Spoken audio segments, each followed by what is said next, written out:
Pernah nggak lo ngerasa kerja cuman buat nungguin kapan gajian atau kapan liburan? Senin berasa neraka, Selasa, Rabu, Kamis berasa disiksa, dan baru akhirnya lihat secercah harapan lagi di hari Jumat. Tapi ini semua cuman untuk ngulang penderitaan yang sama di hari Senin. Kalau misal lo ngerasain ini, gue yakin lo nggak sendirian, karena gue pun juga ngerasain hal yang sama dulu. Dan ternyata setelah gue pikir-pikir dan gue riset-riset, hal yang kita alami selama ini ketika kita lagi benci sama pekerjaan kita, itu tuh bisa terjadi karena salah satu faktor penting yang kita alami, yaitu burnout. Sebelum kita lanjut, bagi lo yang baru pertama kali mampir ke channel ini, gue mau ucapin welcome. Nama gue Rama Satya, dan mungkin lo pernah lihat gue di sosial media lainnya dengan akun @productivityboy, entah itu di TikTok, Instagram, atau di YouTube kayak gini sekarang. Di channel ini kita akan ngebahas segala hal seputar produktivitas, self-development, dan creatorpreneurship. Jadi kalau misalnya lo suka salah satu dari hal-hal barusan, gue yakin lo nggak akan nyesel untuk subscribe. Jadi kalau misalnya belum subscribe, jangan lupa subscribe dulu ya.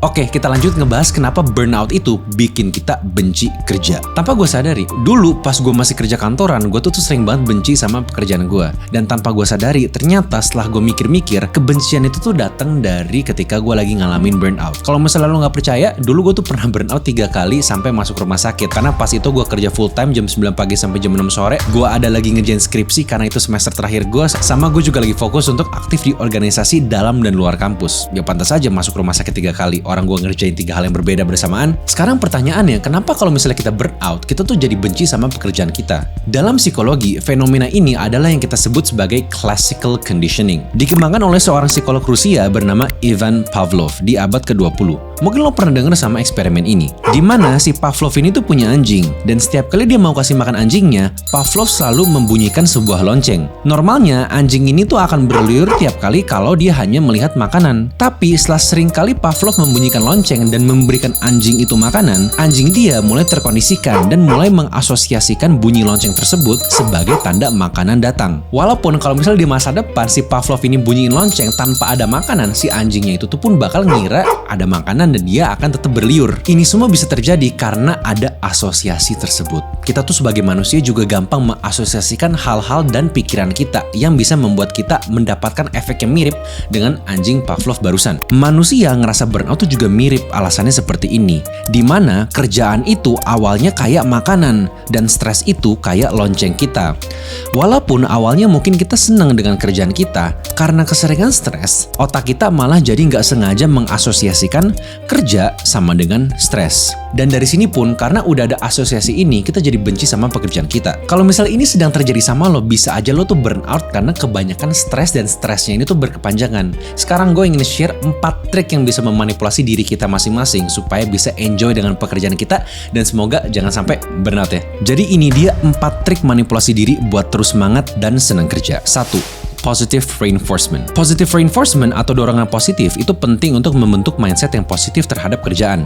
Eksperimen dari Ivan Pavlov tadi nggak hanya berlaku untuk hal buruk, tapi kalau misalnya kita bisa mengaplikasikan ke sudut yang berbeda, ini juga bisa jadi hal yang positif. Dimana kalau kita bisa bikin reward system untuk kerjaan yang kita lakukan, maka kita akan bisa membuat asosiasi baru dalam otak kita terhadap pekerjaan kita. Dimana sekarang kerjaan itu sama dengan happiness atau kebahagiaan. Reward ini gimana bentuknya? Kalau misalnya kita mau sebut semuanya bisa ada banyak banget macamnya, tapi kita rangkum jadi 2 tipe aja. Ada internal sama ada external. Internal itu adalah reward yang datangnya dari diri kita sendiri. Contoh, kayak makan enak abis selesai satu project yang susah, hangout sama teman-teman abis kerja, atau sekadar memberikan diri kita tempat dan waktu untuk rileks untuk melepas stres dan penat kita dalam keseharian kita. Kalau misalnya eksternal, ini kebalikannya, datangnya dari hal-hal di luar kendali kita, kayak pujian dari bos, naik gaji, bonus, atau support dari orang-orang sekitar. 2. Gamification. Menurut lo, kenapa game itu tuh bisa bikin kita sampai ketagihan, bahkan ngorbanin waktu tidur kita untuk main itu berjam-jam? Game itu dibuat sedemikian rupa biar orang ketagihan untuk main terus dengan 3 resep ini. Level and exploration. Dimana kita bisa main step by step dan progresnya bisa kita lihat secara langsung dan tingkat kesulitan yang bertahap. Reward system. Tiap naik level akan selalu ada rewardnya. Hal ini sama kayak positive reinforcement di nomor 1, jadinya kita semakin semangat. Time investment. Maksudnya apa? Pas kita udah main sampai level tinggi, kita tuh udah ngorbanin waktu buat naik level itu. Masa tiba-tiba berhenti main? Jadi udah ada attachment-nya kan, kita udah merasa terikat sama game tersebut. Karena itu kita jadi pengen mainin gamenya sampai tamat. Ketika kita bisa menginfuse atau memasukkan ketiga aspek ini dalam pekerjaan kita, jadi sangat gampang untuk kita agar bisa cinta atau bahkan senang sama pekerjaan kita. Contohnya, level and exploration. Anggap kerjaan kita itu kayak ada levelnya.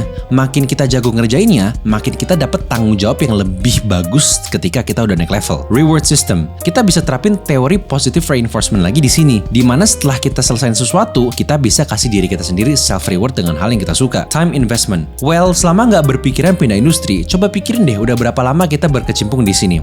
Apakah waktu tersebut pantas buat disia-siain untuk pindah industri? Dengan adanya ini semua, kita jadi lebih invested dan lebih semangat lagi untuk kerja dan bukan malah stres. 3.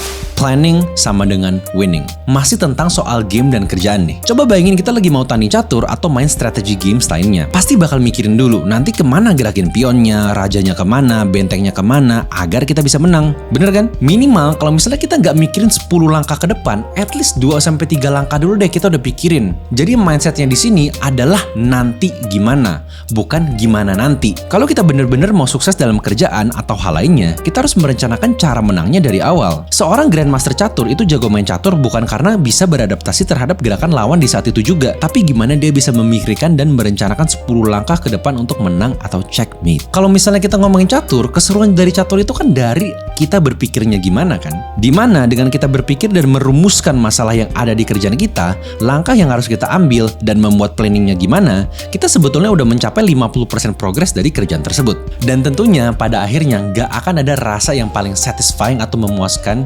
dibandingkan ketika kita udah menyelesaikan kerjaan kita dengan sebisa mungkin dan sebaik mungkin. Dan rasa puas inilah yang akan membuat kita semakin pengen kembali kerja lagi, dan kembali kerja lagi dengan happy.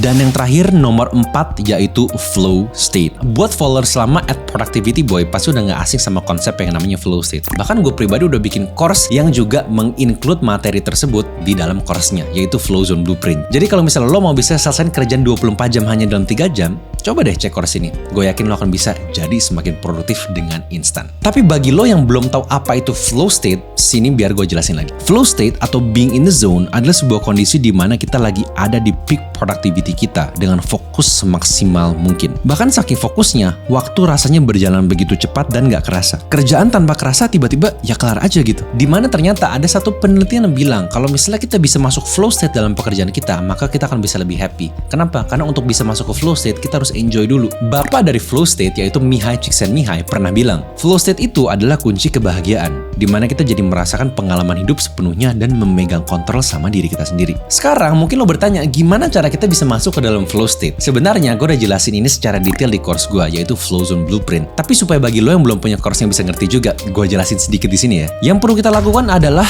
bikin tujuan yang jelas. Jelas di sini tuh adalah jelas yang jelas banget ya. Jadi harus bisa terukur dan terstruktur. Misalnya kita targetin diri kita hari ini untuk bisa nyelesain laporan kerjaan dalam waktu 2 jam. Jadi ada apanya dan ada time limitnya juga dari kapan sampai kapan. Nah, kalau udah tahu tujuannya, kita akan lebih gampang menyusun cara dan strategi untuk mencapai tujuan tersebut. Selain itu, kita juga bisa mengukur apakah kerjaan ini tuh udah selesai atau belum. Lalu, kita juga harus bikin goal yang sedikit mustahil. Kenapa sedikit mustahil? Karena ini ada hubungannya dengan neurotransmitter dalam otak kita, yaitu dopamin. Ketika kita melakukan hal yang sedikit di atas kemampuan kita, otak kita akan terangsang dan akan merasa ter-challenge. Karena kalau misalnya bayangin aja deh kita main game dan kita ketemu lawan yang gampang banget buat dikalahin ya, pasti kita akan malas kan mainnya. Tapi kalau misalnya kita ketemu lawan yang imbang dan sedikit di atas kita jadi akan ngerasa tertantang untuk bisa ngalahin mereka. Jadi intinya, kalau misalnya terlalu gampang, kita jadi akan cepat bosen. Tapi kalau misalnya terlalu susah, kita jadi akan cepat mumet. Bikinlah goal yang terlihat sedikit mustahil. Sedikit aja ya, jangan banyak-banyak. Biar nggak bosen, tapi tetap tertantang dan otak kita juga engage dengan kerjaan kita. Kalau misalnya lo pengen ngerti tentang gimana sih cara kita supaya bisa bikin goal setting yang bagus dan optimal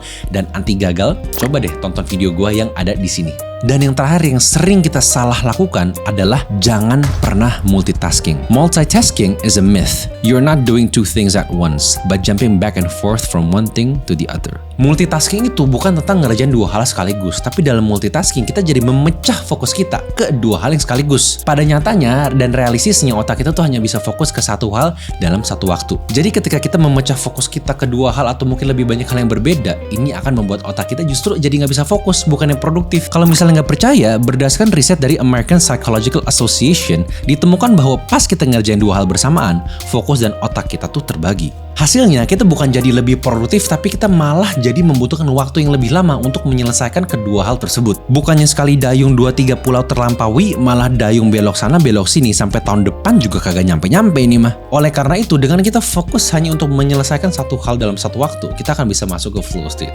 Ketika kita bisa masuk ke flow state, kerjaan kita jadi akan lebih enjoyable dan kita akan lebih happy ngerjainnya supaya kita nggak burn out. Jadi itu adalah 4 langkah yang kita bisa lakuin untuk memanipulasi otak kita dan pikiran kita supaya kita nggak gampang burn out dan jadi enjoy dengan apapun itu yang kita lagi kerjakan saat ini. Semoga bisa bermanfaat dan coba deh kasih di komen di antara 4 poin barusan yang mana yang lo paling suka dan yang mana yang lo akan terapkan atau mungkin udah terapin. Dan jangan lupa juga kalau misalnya lo ada penonton baru, subscribe ke channel ini supaya lo nggak ketinggalan video baru setiap minggunya. Udah itu aja, nggak usah lama-lama, langsung dipraktekin ilmunya and I'll see you in the next video.